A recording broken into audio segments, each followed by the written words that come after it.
O yun, yun live. So ito, magandang hapon sa mga kababayan po nating mga Pilipino na nandito po sa Pilipinas at saka siyempre sa iba't ibang panig po ng mundo. Mga kapatid po natin, mga overseas Filipino workers ano po na nagtatrabaho sa iba't ibang panig po ng mundo. Mabuhay po tayo. So ito, nandito naman po tayo dito po sa programa po ng katotohanan.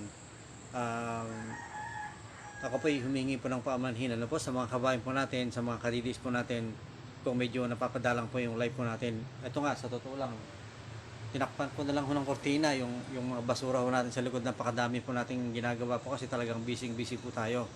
Una po sa lahat dito, ito pinapanawagan po natin sa lahat po ng mga kababayan po natin, particular po sa Nueva Ecija, ano po. At saka siyempre yung mga tropa po natin, sila Major Alex Salazar, ano po, si General Randy Garcia, yung mga kaibigan po natin, mga matitinik na mga sundalo at mga pulis, ano po. At saka siyempre binabati din po natin dito yung kaibigan po natin si Mr. Ernesto Jimenez, ano po, at saka siyempre po si Colonel De Guzman, ano po. Yung mga kababayan po natin dito po sa Nueva Ecija, ako po meron po tayong ipapanawagan, meron po tayong ipapakiusap, ano po, sa lahat po sa buong Nueva Ecija, ano po. Konting antay lang po tayo. Dahil ito po, meron po akong ipapakiusap po sa inyo. May endorse po tayo, ano po, dahil ito nakikita po natin, napakagaling po na tao, talagang siya po ay may puso. Nakikita po natin napakalinis po ng kanyang puso, napakaganda po ng kanyang hangarin. Hindi po ako namumulitika po dito, kundi nakikita po natin, dapat po itong tao po na ito ay suportahan po natin. Alam po ninyo, tayo hindi po natin binabatikos yung gobyerno po, ano po, itong gobyerno po natin. Dahil unang-una, wala pong kasalanan dito yung presidente po natin.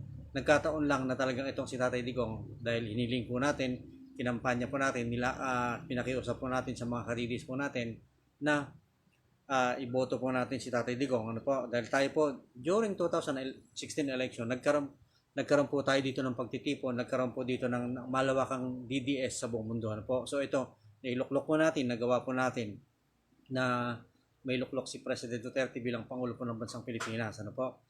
So ito nga po, ako po ay lalapit sa mga kababayan po nating mga taga Nueva Ecija na sana po itong pakiusap po natin, sama-sama po tayo, magkaisa po tayong lahat, ano po. Alam po ninyo, kung titignan po natin, siguro mga 80 to 90% lang.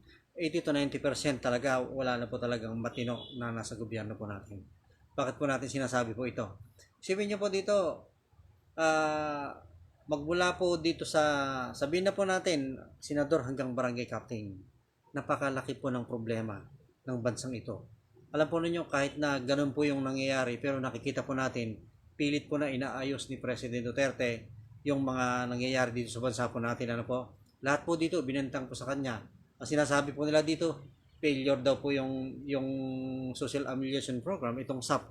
Tapos itong ginagawa daw po ng gobyerno, or daw po failure ang ginagawa po ng administrasyong ito. Alam po ninyo, ito lang masasabi ko sa mga kritiko ng ating administrasyong Duterte.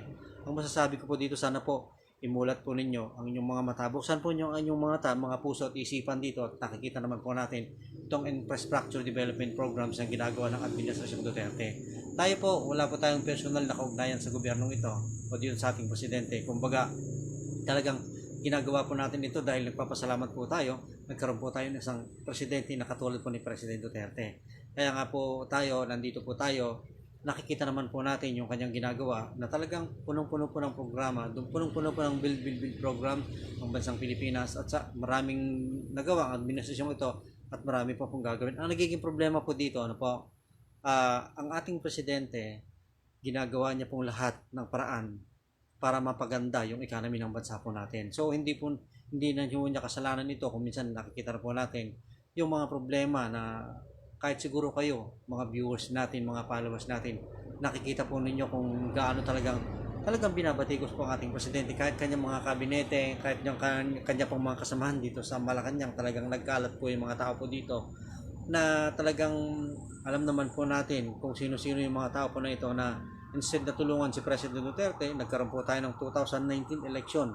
Yung mga inaasahan po nating senador na kala po natin makakatuwang po natin itong mga hinayupak mo ito, hindi po natin nakikita yung kanilang presensya po dito. Ano po? So kaya nga po sinasabi ko po dito, magising na po tayo. Isipin niyo po, si President Duterte pilit po niyang inaahon ng bansang ito sa kahirapan. Pilit niya pong inaayos yung bansa po natin. Inaayos niya po yung bukol-bukol, kumbaga sa bukol-bukol to pilit na ginagamot ni President Duterte. Pero kahit na ganun pa rin yung kanila pong mga pinagagawa sa ating Pangulo, nandyan pa rin po siya, hindi siya bumibitiw na po. Kaya nga po, ang sinasabi ko po dito, sana po tayong lahat, maging ano na po tayo, magising na po tayo, matauhan po tayo, ano? Na sana this coming 2022 election, titignan po natin, maging matalino po tayo, maging mapagmasid po tayo dito. Isipin niyo po dito, wala na pong malasakit yung mga mayors po natin, mga congress, mga senador, mga gobernador po dito. Bakit po natin sinasabi po ito? Napakalaki po ng pondo. Hindi lamang po ito, itong mga iba't ibang ahensya ng gobyerno po natin. Particular po yung DPWH. Yung sa anomaly po dito, wala pong nangyari. DPWH, napakalaki po ng pondo nito. Kaya ito pinapanawagan po natin ito kay Senator Pampilo Lacson dahil siya po parang siya po yung head ng investigation po dito. Siya po yung nag-iimbestiga sa budget po ng DPWH. Alam po niyo, palagi po natin sinasabi ito dito sa particular po sa Nueva Ecija. Magmula po pumunta na po kayo sa Arayat hanggang dito lamang po sa Gapan, Nueva Ecija. Durog-durog po yung kalsada, wasak-wasak po yung kalsada, sabog-sabog po yung kalsada po dito. Dahil po naglalaki ang mga truck po dito na wala pong ginagawa itong public works po dito. Hindi po nila tinitignan po ito. Dapat po dito, kapag overloaded po, dapat hindi nila pinapapasok. Wala po silang pakialam. Ito namang mga mayors po natin sa bawat lalawigan, wala na po silang pakialam po dito. Hindi na po nila iniisip kung ano yung magandang, hindi man sila makaisip na magandang idea para po masolusyonan yung problema po na ito. Nakita po natin, sabog-sabog po yung kalsada. Isipin niyo po dito, magbibiyahe ka. Yung mga kababayan po natin na mga negosyante, mga nagtitinda, ano po, nag-aangkat po sila ng gulay kung saan-saan para po ibenta sa mga palengke. Dati po napakabilis po ng biyahe. Ngayon po abutin ka po ng siyam-siyam dahil po sabog-sabog po yung kalsada. So ganyan po kahirap po yung kalsada ngayon dito sa MacArthur. Magmula po ng Arayat hanggang dito sa Gapan, sabog-sabog po yung kalsada po dito. Kaya nga ang sinasabi po natin dito, asan po yung pondo ng DPWH? Napakalaking ibinigay na pondo ng gobyerno po natin sa ahensyang po ito pero hindi po natin nararamdaman. Ano po? Isipin niyo po dito, meron nga pong nagtatrabaho mga taga public works po dito. Pero po yung ginagamit po nilang sasakyan, ano po, yung pick up na panahon po yata ni Limahong. Ano po? Hindi po natin binabatikos ang administrasyong ito. Ang sinasabi lamang po natin dito, yung totoo na nakikita po natin dahil araw-araw nagbibiyahe po tayo. Araw-araw po yan, umaga hapon, madaling araw pa lang, nasa lansangan na po tayo. So, ganyan po yung ano po natin, kaya po tayo nagagalit. Kaya minsan nakakapagmura po tayo dahil isipin niyo po, napakalaki ng budget ng public works pero hindi po natin nararamdaman, hindi po nakikita yung presensya po nila dito. Meron man po dito, pag sabog na talaga, tinatabunan lang po ng buhangin. Pagkatapos po dito, meron mga portion po dito na tinatapalan po ng espalto, na nakabukol po yung espalto, bahala na po yung truck na magpatag po sa kalsada, sa espalto na ipinatong po nila. Ano po? Kaya nga, ang sinasabi po natin dito, sa mga kababayan po natin na sana po maging ano po tayo, maging wise po tayo, ano po, tingnan po natin kung sino po yung talagang karapat dapat na magsilbi dito sa bansa po natin o particular po dito sa mga bawat lalawigan po ng bawat provinces dito sa bansang Pilipinas. Hindi lamang po dito sa Nueva Ecija, Pampanga. Sa buong Pilipinas po ito nangyayari po ito. Marami pa hong lugar na talagang hindi po nila napapansin, hindi po nila nakikita. Saka isa pa nga po, pangalawa po dito, ako po ay nananawagan, ano po, pinagpapanawagan po natin ito sa lahat po ng mga kababayan po natin, si Madam Merly Iglesias at saka po si Lito Cabresa po ng Saudi Arabia at si Madam Mercy Iglesias po ito, nasa Bahrain po ito, no? Alam po ninyo, sa mga kapatid po natin, tayo po, hindi ko po sinasabi na ito mga groups, organization, mga Duterte groups, organization po dito, ano po, hindi po lahat na tumatawag po dito ng Duterte kami, ito po nasa side po ng ating gobyerno. Alam po na yun, marami pong mga DDS group sa organization na ginagamit po nila ito para po mangolekta po ng pera. Ano po? Kaya ito, pinagpapanawagan po natin sa mga kababayan po nating mga Pilipino na maging wise po tayo. Alam po ninyo, Marami pong nakakarating na report sa atin, maraming mga intelligence report na natatanggap po tayo galing po sa mga ibang kaibigan po natin dito. May mga groups dito ng organisasyon na Duterte groups of organization po dito na nag-organize na binubuhay na naman po nila itong mga appointees daw po ng mga barangay captain, mga konsihal, mga barangay tanod sa bawat probinsya, particular po sa Nueva Ecija. Ako po, ang pinagpapanawag po natin, ito po hindi po masama. Ang masama po dito, kapag ka po sila po ay nangolekta po ng pera, nagsolicit po ng pera, ito po ay corruption na po ito. I-report po natin sa mga kapulisan po natin ito. Dahil ito, ang sinasabi po natin, ang totoong supporters, ito po ay mga volunteers po ito. Volunteers ang totoong sumusuporta, ito mga voluntaryo. Volunteers po ito. Ibig sabihin po ng volunteers, wala pong hinihinging kahit na 5, kahit inang ano man po dito, hindi po humihingi po ng organization po na ito ng kahit anong 5. Kung ibig sabihin po ng volunteers, kanya-kanya po ito, kusang loob po tayo. Ano po? So, kaya nga po ang si Madam Carmen Santa Rosa is watching, ma'am. Maraming salamat po sa inyo. Alam po ninyo, sa mga kababayan po natin, ng mga Pilipino, ako po, hindi ko po sinisira, itong mga layunin ng bawat groups, organization po dito. Ang sinasabi ko po dito, kung titignan po natin, talagang tayo po sumusuporta po tayo dito po sa revolutionary government. Ilang beses na po yan, ilang beses na po tayong sumuporta po dito, hindi po sinasabi na tayo po nilalabanan po natin ang gobyerno po, hindi po. Ang sinasabi ko po, napakaganda ng ginagawa po ng administration po natin.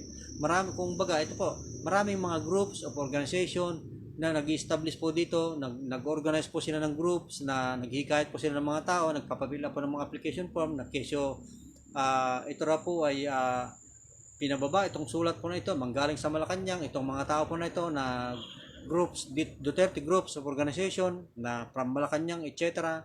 na nagkakalat po sila ng papel na ipinipapil up sa mga tao na may mga posisyon na kapitan, barangay captain, saka po councilor po at saka po barangay tanod. So, ito lang po masasabi ko. Hindi ko po kayo pinagbabawalan. Ang bawal na bawal po dito, yung ginagamit mo, yung Duterte groups of organization, pagkatapos nagsusulisit ka, humihingi ka ng pera. Alam po ninyo, ang pagsuporta po ay ito po isang voluntaryo. Volunteers po ito na wala pong kanya-kanya pong baon, kanya-kanyang dala, kanya-kanyang pamasahe, na hindi po humihingi sa mga membro o kaya hindi nagsusulisit. Yan po yung tinatawag po natin na voluntary. Hindi po yung marami pong grupo dito. Tayo po, naging kinatawan din po tayo ng Duterte groups of organization sa buong mundo. Pero hindi po tayo humingi po ng pera. Ang sinasabi ko po dito, maging maingat po tayo dahil ito po may yung Department of Interior Local Government na kapag ka po ito may nabalitaan po sila dito na mag-aalsa or nagtitipon-tipon po dito na sinasabi po nila Duterte groups pero hindi pala, baka po kayo ay magamit nitong mga makakaliwang grupo. Dahil ito po nabuking na po itong CPP, NPA, NDF po na ito, yung kanilang propaganda, Gabriela, etc. kung ano yung mga pinupront po nilang organization. Ngayon po, ginagamit po nila yung Duterte groups of organization para mag-recruit kuno ng tao, pero ang katotohanan po nito, ito po ay recruitment na front po ng CPP, NPA, NDF. Kaya maging maingat po tayo, baka po tayo ay magamit dito sa ginagawa po nilang recruitment na sinasabi po nilang Duterte groups, yung pala nasa kaliwang grupo na po kayo. Kaya ito lang po yung paalala po natin. Kung talagang totoong Duterte supporters, DDS supporter po rito, ito po ay voluntaryo, hindi po humihingi po ng kahit kusing. Na sinasabi po, pambili po ng pagkain, transportation, hindi po totoo yun. Wala pong katotohanan. Dahil wala pong inorganisa ang gobyernong ito para po sa mga ganyang bagay. Kaya ito, pinapangunahan ko na po kayo sa mga kababayan po natin mga Pilipino na yung mga ganitong bagay i-report po natin. Huwag po tayong matatakot. Sabi ko nga po dito, kung papairalin po natin yung takot, wala pong pagbabago na darating po sa atin. So, alam po ninyo, ang isa pang nakakagulat po dito, ito, saludo po tayo dito sa ginagawa po ng NTF-ELCAC sa pangunguna, sa pangunguna po dito ni General Parlade. At sinisigundahan pa rin ito ni Ka Eric, yung kadre ng CPP, NPA, NDF na talagang ibinulgar. Hindi lamang po si Ka Eric, kundi mga ibang kadre ng CPP, NPA na ibinulgar itong kabulukan na ginagawa po ng CPP, NPA, NDF po na ito. So ito nga po, sana po sa lahat, hindi lamang po sana si General Parlade na naging head ng NTF-ELCAC, ano po, ang maging porsigido po dito para buwagin ng tuluyan itong CPP and PNDF. Sana po pati po NBI po natin, mga pulis po natin, kapulisan, lahat po ng mga ahensya po ng gobyerno po natin, particular police, PNP, NBI, dapat po ito magkaisa po tayong lahat, hindi lamang po yung Armed Forces of the Philippines, ano po, para tuluyang mabuwag ang CPP and PNDF. Bakit po natin gusto po ito? Bakit po natin sinasabi po ito? Dahil po alam po ninyo sa totoo lang, tayo naging ano po din po tayo, naging kinatawan din po tayo sa makakaliwa, pero hindi po tayo nagtagal diyan dahil alam po natin na talagang pag nandiyan ka, wala kang ano po dito, kulang sa tulog, pahinga, gamot at pagkain.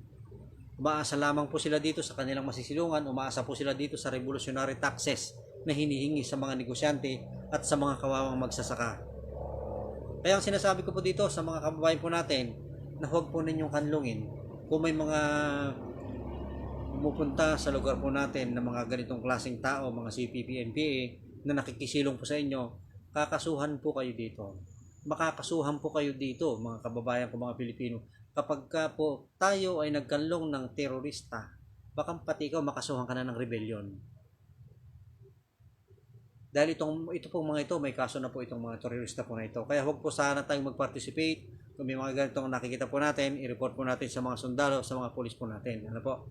At saka ito nga pala, pinagpapanawagan pa rin po natin sa mga kababayan po natin, mga taga Nueva Ecija. Ano, particular sa Nueva Ecija, ano po? Antayin nyo lang po yung announcement po natin dahil ito ipakikilala ko po sa inyo yung kaibigan po natin na gusto pong manglingkod dito sa lalawigan ng Nueva Ecija. Makikilala po ninyo siya, makakaharap po niyo, makakausap po natin kung gaano kaganda ang kanyang layunin sa lalawigan po ng Nueva Ecija. Ano po, gusto po niya tayong tulungan. At saka siyempre po, pinagpapanawagan na rin po natin dito sa mga taga-Karanglan, siyempre, sa mga kababayan po natin. Si Sir Esther Jack is watching, magandang buhay po sa inyo. Pinagpapanawagan po natin sa mga kababayan po natin, siyempre. Ang tawag ito, si Blitz Tineda is watching, maraming buhay po sa inyo. Saka si Esther Jack Batuon is watching, maraming buhay po sa inyo.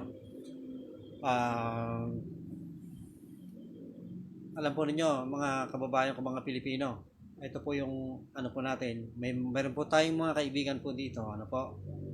Saka si Betanila is watching, mabuhay po kayo, salamat po sa panonood. Ganito po yon. Meron po tayong kaibigan, ito po yung sinasabi po natin, na talagang napakagaling ng kaibigan po natin. Wala po siyang inisip, wala po siyang ano po dito, kundi tulungan po tayo. Meron po tayong kaibigan po dito, na kapag nakadiscovery po ng makina, nakapag-discovery po ng makina na nagsusupply po kaya niya pong supply yung kuryente at saka po tubig. Ano po? Kaya sinasabi po natin sa mga kababayan po natin, particular po sa Karanglan, siyempre po, ito ay napakalaking bagay dahil maraming lugar po sa Karanglan na hindi po sila nakakapag-ani, parang sahod ulan lang yata. So ngayon, ito na. Darating po tayo dyan, kakausapin po natin yung mga kababayan po natin, mga taga dyan sa Karanglan.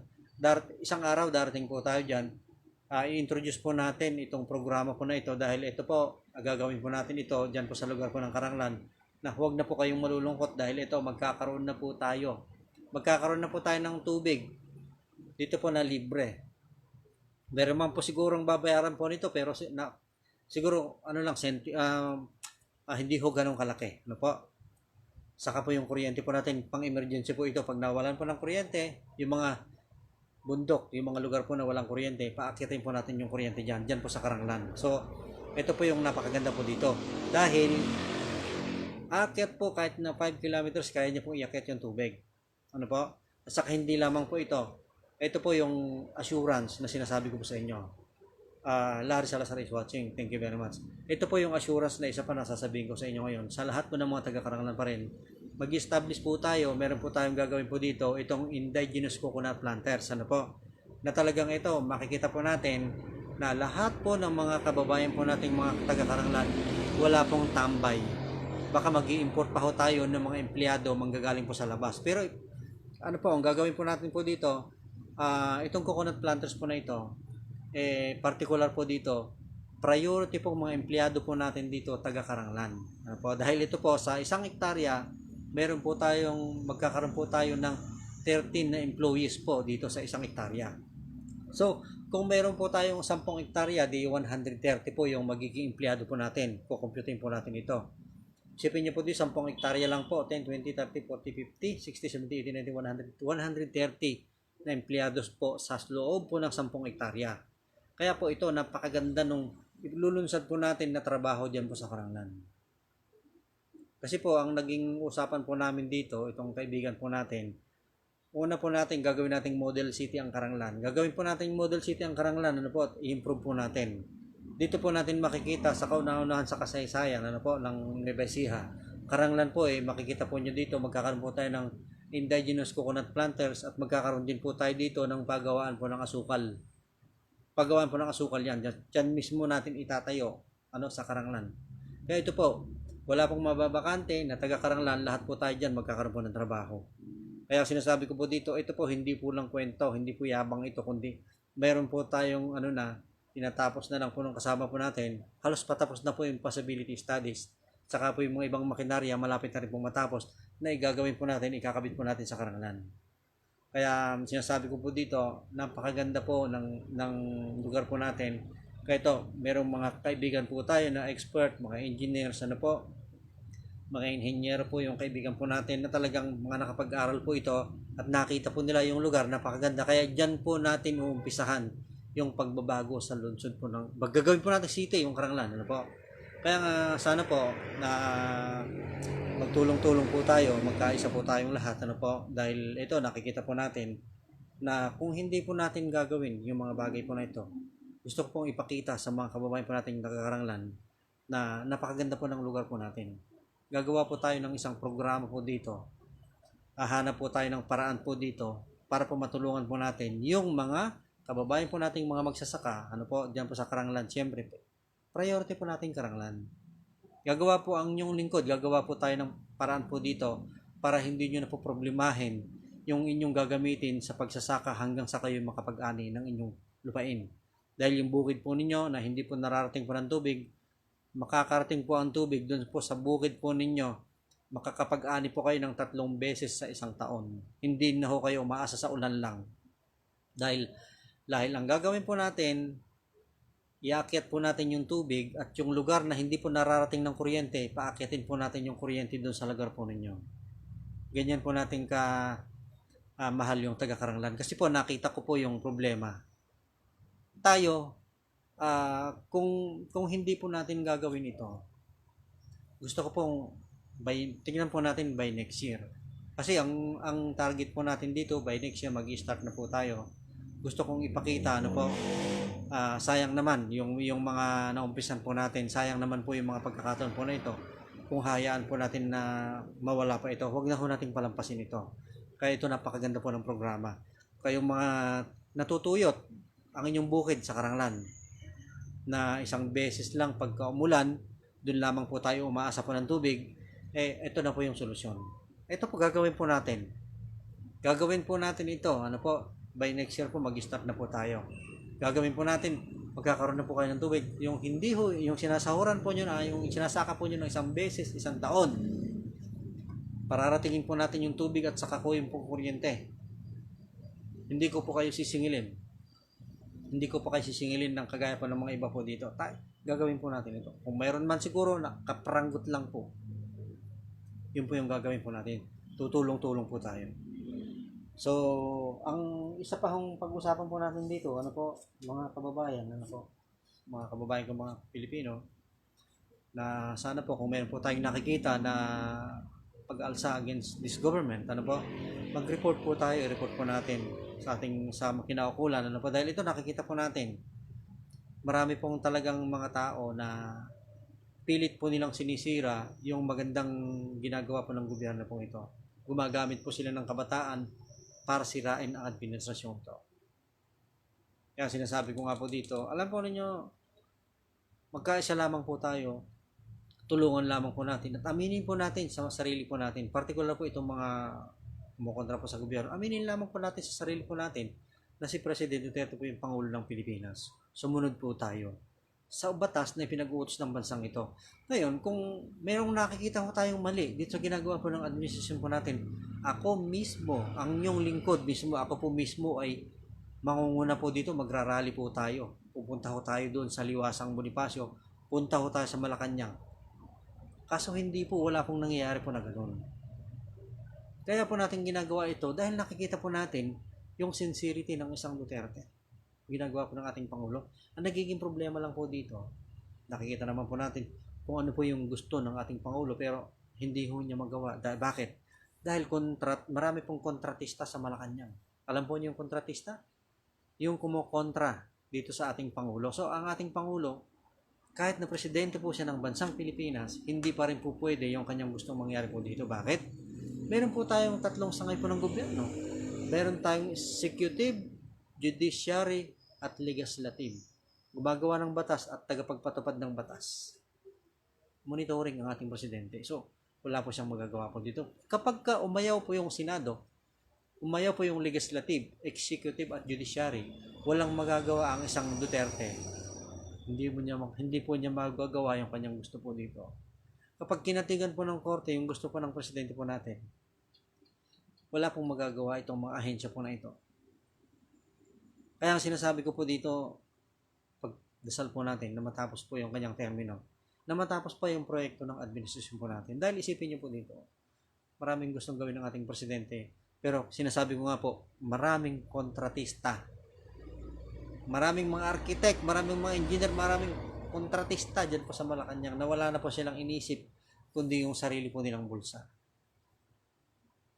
Kaya tayo, kung magpapabaya po tayo, may darating po yung election this coming 2022, kung magdidepende lang po tayo sa 5,000 na ibinibigay po ng itong si politician, wala pong mangyayari po sa atin. Pagkatapos, pag naiboto natin si governor, naiboto natin si kapitan, naiboto natin si mayor, gumawa ng kabalbalan, tapos babatikusin mo, sasabihin mo, magnanakaw ito, kasalanan din po ninyo.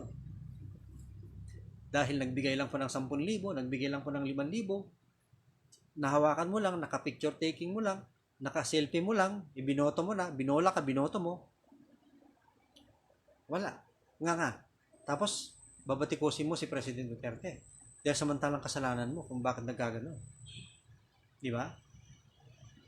O, kaya nga sinasabi po natin sa mga kababayan po natin, ng mga Pilipino, na sana po mag-isip-isip po tayo. Tingnan po natin. At saka, ito nga, sa mga kababayan po rin po natin, mga dati nating katrabaho dito sa Land Bank of the Philippines, sigurado itong mga kababayan po natin, particular po yung mga driver, mga kasamaan po nating mga driver, mga messenger, mga janitor dito, ano mo problema sa kanilang mga bonus.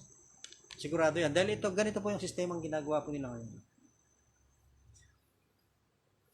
Pinababayaan po nila yung kanilang mga empleyado, pinababayaan itong LBPSC, kung LBPSC hindi na ho natin alam kasi kung ano po yung agency ng mga kaibigan po natin dito, mga chopper, mga messenger at mga janitor po ng Land Bank of the Philippines, yearly po ito, ganyan ang ginagawa po nila. Kaya ito panawagan po natin sa Finance Secretary, kay hindi ko alam kung anong pangalan itong isa pang hinayupak na Finance Secretary po natin na napakagaling, sana po ito napapanood na rin to.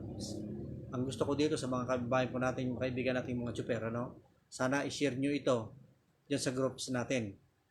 Alam po ninyo, ito yung pinakiusap ko sa presidente ng Land Bank of the Philippines hanggang sa pinakamababang posisyon. Sana huwag nyo naman pababayaan yung inyong mga chopper. Dahil ito talagang taon-taon, pinoproblema nila yung kanilang mga cash keep, yung 13-month pay, mga bonus po nito dahil puro pahirap ang ginagawa po ng kanilang mga agencies. Bakit po sinabing pahirap? Hinihingan pa ng certification, samantalang ito, napakatagal ng driver.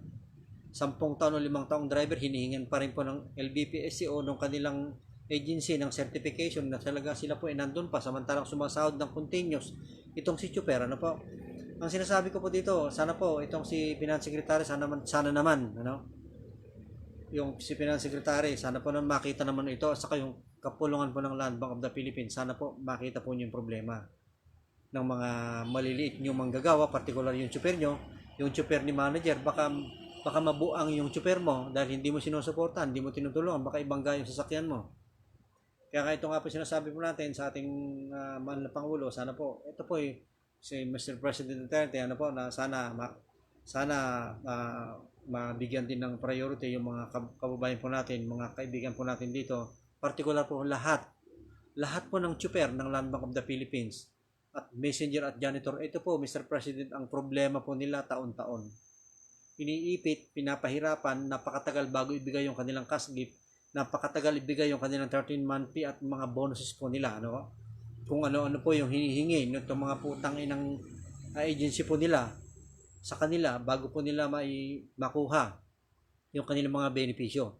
Ang problema po dito, ibinibigay po ng maaga ng Land Bank of the Philippines pag nagtanong si Chuper sa kanyang boss, sa kanyang amo sa Land Bank.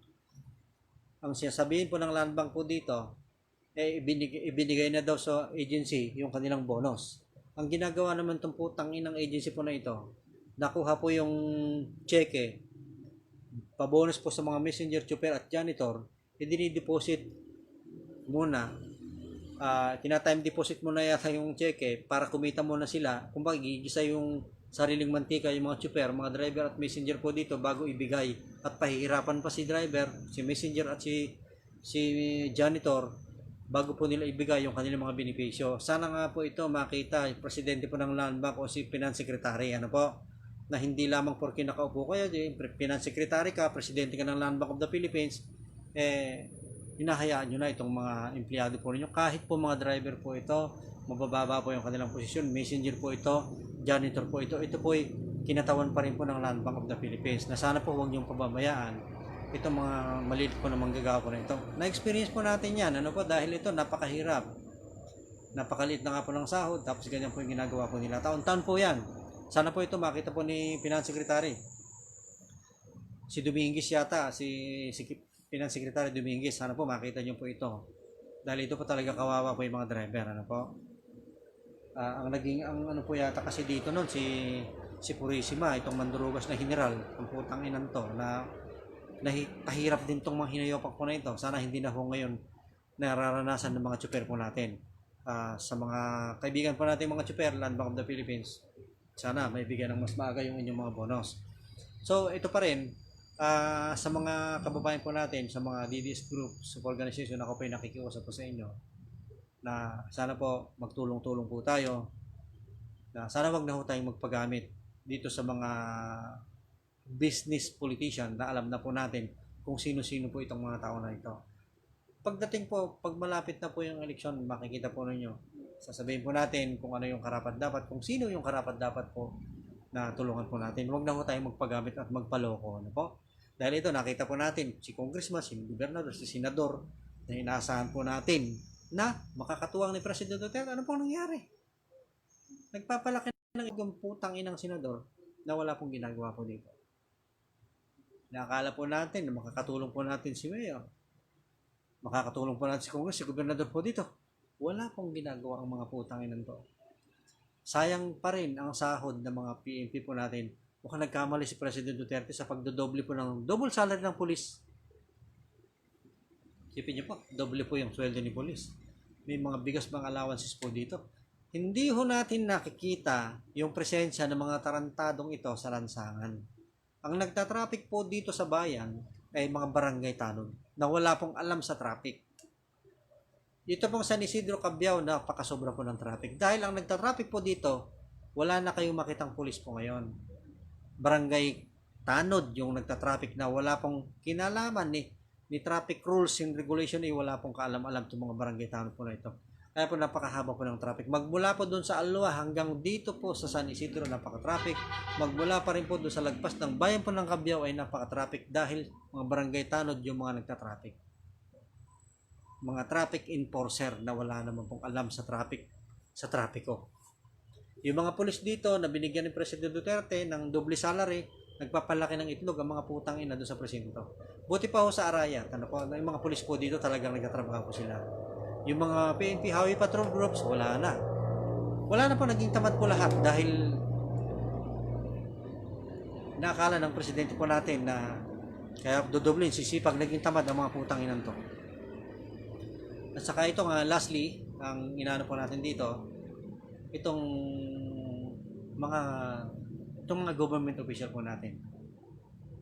Particular po itong DOH ano po na sana ito ang panalangin ko po dito dahil ito may patotoo na yung mga doktor po natin, may mga autopsy lumalabas po dito na negative yung namatay sa COVID-19 na sinasabi po nila ay na COVID, hindi po totoong COVID, ito po ay bakterya na sinasaksakan po nila ng electromagnetic radiation para po mag-trigger po yung bakterya at para maideklara na namatay ka sa COVID. Natural, pag in-injection ka po ng radiation, mag-trigger po yung bakterya, sisirain po yung utak, yung puso, yung lungs, yung liver mo. At sasabihin po nila, COVID ka na, patay ka. Pag kasi po naging COVID ka, COVID patients ka, napakalaki po ng gastos. Pag namatay ka, sinunog ka, malaki po bayad. Ano po? Naka-insure po ito. Siyempre po, PhilHealth, malaking makukolekta ni hospital. Ano po? Itong hospital, napakalaki po ng kanila pong itong mga doktor po natin, mga hospitals po natin, mga clinic po na ito, napakalaki po ng kanila pong commission sa PhilHealth. Lalong-lalo pang Department of Health may commission po sila sa PhilHealth. Pasensya na po kayo dahil tayo po totohanan po yung sinasabi po natin. Kayo mga putangina nyo na nagsasabi na COVID-19 na taga dyan sa DOH, hindi ko po kanila lahat. Partikular yung boss nyo, yung putangin ng si Duque, ang pinagdadasal ko dito sana magkasakit kayong lahat ng totoong virus, mga putang ina kayo. Bakit ko kayo minumura? Ba't ako nagmumura? Ba't galit na galit ako? Isipin niyo po dito. Dahil sa kagagawan ng WHO at kagagawan po ng DOH po na ito, tinatakot yung mga tao. Saan ka nakakita dito? Pupunta ka sa mall, naka-face mask ka na, naka-face shield ka pa. Isipin nyo itong katarantaduhan mo ito. Alam po ninyo, pinapatay nila yung mga tao. Bakit? Ang taong palagi naka-face mask, humihina po yung immune system po ng katawan po natin. Hirap huminga. Tapos pagka nakita, hirap huminga, siyempre, naka-face shield ka pa, nag-collapse ka, dinala ka sa hospital, sasabihin may COVID ka. Ganyan sila kagago, itong mga putang ina nyo. Kaya sinasabi po natin, sana ma-COVID kayo. Nung totoo, magkaroon kayo ng cancer na walang lunas, kayo mga taga-DOH na timang sa pera, at particular yung PhilHealth na ito. Putang ina kayong lahat. Isipin nyo po dito, kawawa na po yung mga kababayan pa natin mga Pilipino. Pinapatanggal na ang lockdown sa buong Pilipinas, sa buong mundo, at WHO ang nagsabi wala pong virus, hindi po nakakahawa yung COVID. Pero itong putang inang DOH po na ito, hanggang sa ngayon, wala po silang tigil sa sabing may COVID, tinatakot yung mga tao, itong mga putang inang mga mayor, sinasabing may COVID sa palengke, may COVID dito, ilalockdown yung palengke, haharangan. Nahihirapan po yung mga tao, hindi nila alam kung saan sila pupunta. Kaya nga tayo po galit na galit, minsan ayaw ko na pong lumabas, no? Galit na galit po tayo sa nakikita po natin. Dahil itong mga tao talagang hirap na hirap. Wala na nga mahanap buhay, wala na nga pong kita, bibili ka pa ng face mask mo, bibili ka pa ng facial mo. Alam mo, minsan naiyak po ako dahil dito sa kawalang-hiyan ng mga government official po natin. Itong mga inaasahan po natin congressman, gobernador, senador, itong mga putang ina, yung wala man po nakaisip na magrekomenda na baka pwede nating Mr. President, Mr. General, o sinong ano po dito, baka pwede ho nating i-autopsy itong sinasabi ni doktor na namatay po sa COVID. Pwede naman po ito. Putangin na kayo, bakit? Kasi ayaw nyo dahil mawala yung kita. Antayin nyo si Dilubyo, putangin na kayong lahat. Isipin nyo po dito, ni isang gobernador, ni isang senador, congressman po dito, wala pong nakapag-isip na i-recommenda na baka pwedeng pag-aralan kasi namatay po si Pedro, sir. Baka po din natin pong i-autopsy, baka naman totoo yung sinasabi ng putang inang vlogger na yan. I-autopsy po natin. O pagka talagang hindi, kapag sinabi ni doktor, alam po ninyo kung ako lang po may kakayahan. Official po tayo ng gobyerno. Kaso itong mga official po ng gobyerno, inaintasan ni President Duterte, nagmukhang gago ang mga putang ina. Saan ka makakakita dito? Kakain ka? Sipin niyo po kakain. Ito po yung lamesa. Lalagyan po ng harang, magkabilang dulo kayo.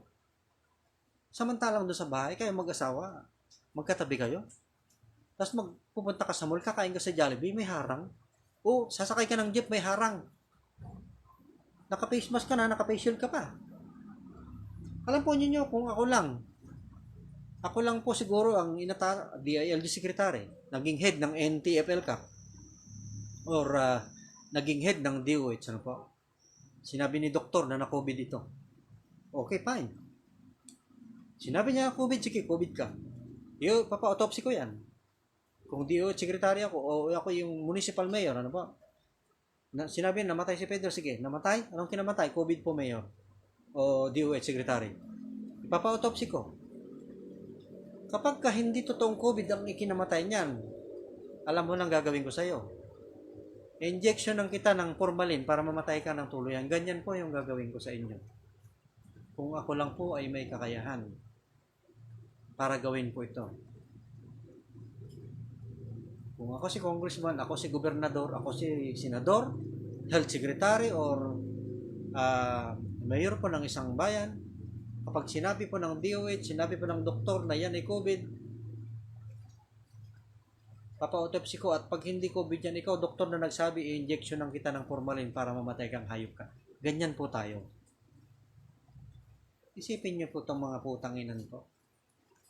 Kaya hindi naalis si COVID, ayaw ni DOH, ayaw ni Mayor, ayaw ni Doktor, ha? Mawawala yung kanilang kurapot. Mawawala po yung kanilang komisyon, mawawala po yung kanilang pinaghirapan po dito. Mawawala po yung kanilang palabigasan kapag sinabi po nilang hindi COVID. Dahil sinabi na po dito ng isang Houston, Texas doktor, ano po sinasabi niya po dito? Si Madam Edith Tanasas is watching from Bahrain. Ma'am, mabuhay ka, salamat sa panonood. So, isipin niyo po dito.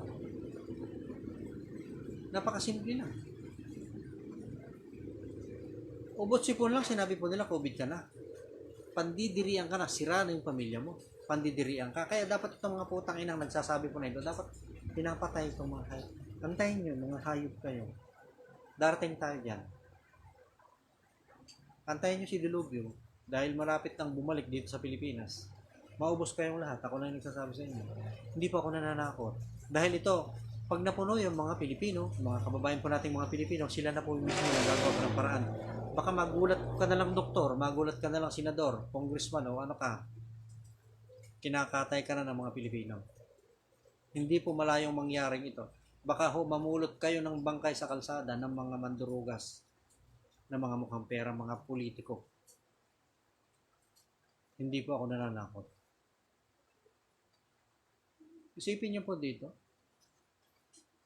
Inubo ka lang, sinupong ka lang. Dinala ka sa ospital, na-COVID ka na. Kinuarantin yung pamilya, kinuarantin yung gago nyo, putang ina kayo. Mga mukhang pera, mga demonyo ka. Sana pagdasal natin na dumating si Dilubyo sa bansang ito para malipol kayo lahat, putang ina kayo. So yun po, ako po magsa-sign out na. Si James nanonood din. Salamat sa si James Go Illustre is watching. Thank you very much for watching, bro. So ito nga po yung sinasabi po natin sa mga kababayan po natin, ano po, na sana tayo, particular po dito yung mga nagsasabi po na ang ating Pangulo daw po hindi raw po nagtatrabaho, patulog-tulog daw po yung mama. Siguro itong mga to, mga binabayaran po to ng mga makakaliwang grupo. Alam po ninyo, nakita po natin 3 oras nga lang ang tulog ni President Duterte. 3 oras. Ganyan po kaiksi ang kanyang tulog, ano po? Sa edad po na 76 years, nakakita rin ng ganitong presidente. Kung magtrabaho, talagang walang pakundangan. Sige, sabihin po natin, palamura. Yung palamura ay bunganga niya, pero tignan po natin kung ano po yung nasa likod niya, kung ano po yung ginawa niya po dito. Kaya kayong mga nagsasabi, ang masasabi ko lang sa inyo, sana po tanggapin lang po natin yung katotohanan na si President Duterte ang presidente po ng bansang ito. Aminin po natin, dahil ang nagiging problema po kasi dito, itong mga kababayan po nating mga Pilipino, ayaw nilang tanggapin na sila po italo. Marunong lang po tayong tumanggap ng pagkatalo po dito. Aminin natin sa sarili po natin, nagkamali po tayo. Tanggapin po natin na natalo na po tayo. At ang naging presidente, si President Duterte, ayaw po niyong aminin na si Tatay Digong yung presidente. Hanggang sa ngayon, pinipilit niyo po yung gusto niyo po dito. Marami pong mga artista po dito, mga nakapag-aral po dito na pinag-resign po nila si President Duterte. Isipin niyo dito, ang kakapal ng mukha po nila dito. Si Tatay Digong, nakita po natin yung kanya pong ginawa sa bansang ito. Itong bansa po natin, bukol-bukol inaayos ni Tatay Digong yung problema ng bansa po natin. Tapos sasabihin mo po dito, mas makakainam mag-resign ka na lang, President Duterte. Bakit? Anong nagawa mo? Kumpara mo dito sa ating Pangulo na sinasabi mo na mag-resign ka. Pinag-resign nyo si President Duterte, ano naman yung comparison sa ginawa mo at sa ginawa ng President Duterte at ang kanyang gagawin pa sa bansang ito. Alam po ninyo, kung tayo, wag na, sana po, ito lang masasabi ko, ano, na bakit pa tayo sumusuporta sa makakaliwang grupo, particular po ito, so CPP, NP, NDF, na wala man pong sariling pag-aari, walang mga lupain, ano po, walang mga kagaya po ng ginagawa po ng gobyerno po natin. Alam po ninyo, itong mga ipinapangako ng makakaliwang grupo, wala po silang sariling sasakyan, wala po silang sariling gobyerno, wala po silang sariling pag-aari. Yung pinapangako po nilang mga ari-arian po dito, pangkabuhayan, hindi po ito. Wala pong katotohanan. Samantalang ang gobyerno po natin, napakaganda po ng programa ng administrasyon ito. Una po dito, kapag ka ikaw ay CPP, NPA, nag-surrender ka po dito, ditrain ka ng gobyerno, kukunin kang sundalo. Isa po ito.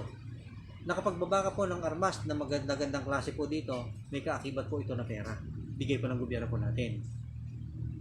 Pangatlo, mayroon pong kaakibat po dito na ang kabuhayan. Pang-apat, may pabahay na ibinibigay ang administrasyon ito. So ngayon, asan dyan yung ipinangako ng CPP NPA? Naranasan po natin ito. Kaya wala po tayong kapupuntahan. Ba't natin susuportan itong makakaliwang grupo na wala nang ginawa kundi manira, pumatay, kumitil ng buhay ng mga inosenteng mga kabataan? Tapos binibintang nila sa mga sundalo po natin. Panahon na po ng pagbabago. Ito lamang po yung masasabi ko. Kapag kami mali na nakikita po tayo, ako mismo, mangunguna po, magrarally tayo, pabababain natin si Digong, kaso wala pong nangyayaring ganun. Napakaganda po ng ginagawa po ng gobyerno po natin. Sinisira lang po ito ng makakaliwang grupo. Particular po dito itong mga bias na media, mga liberal party po, sila po yung pasimuno ng kaguluhan ng bansang ito. So, yun lang po muna ang ano po natin sa mga kababayan po nating mga Pilipino. Sana po sa mga susunod po na live po natin, supportan po natin. Magkaisa po tayo. Ipapakilala ko po sa inyo sa mga susunod na panahon. Baka by next year, kung sinasabi ko po sa inyo na tao na sana po tulungan po natin. Kaya ako'y nananawagan sa mga kapatid po natin mga vloggers na sana po magkaisa po tayo lahat. Maraming buhay, maraming salamat po sa inyo. Magsa-sign out na po ako. Sabay po. Paki-share na lang po kung gusto po nyo i-share yung video po natin.